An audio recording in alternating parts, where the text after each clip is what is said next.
3 жылдан бері таңғы жүрісте тұрақты жүруіме көмектескен 5 қағида. Ең бірінші мотивацияны іздемеу. Мотивацияны сырттан іздемеу. Мотивацияны біреуге қарап, блогерге қарап, эксперттерге қарап мотивация алып, соған тойып жасаған адам ол ары кеткенде 3 ақ жасайды. Егер өз-өзіңізге мотивация бола алатын болсаңыз, онда сізге ұзағырақ және тұрақты жасауға көмектеседі. Екінші қағида өзіңді өзгелермен салыстырмау.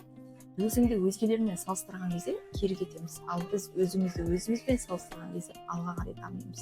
Сондықтан әр адамның А точкасы және Б точкасы болады. Сондықтан өзіңізді тек қана өзіңізбен салыстырыңыз. Үшінші қағида таңдау жасамау.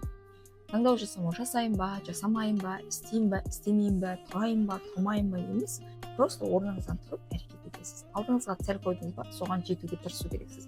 Әрі кім өзіне берген уәдені орындау керек.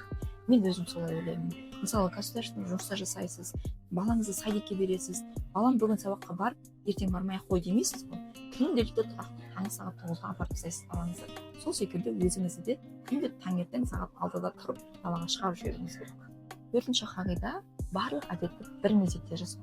Яғни сіз өміріңізде сағат 9-10-ға дейін ұйықтап, бүгін менен көріп алып, азанда сағат таңғы 5-те болсаңыз қателесесіз. Ең бірінші әдеттерді ақырындап енгіземіз.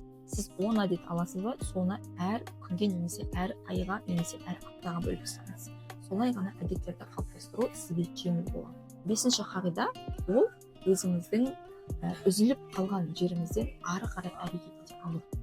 Көп адамдар үзіліп қалады да ары қарай әрекет етпейді. Сол моментте өзін тастап жібереді. Үзіліп қалып қайта жалғастыра алған адам жеңіске жетеді.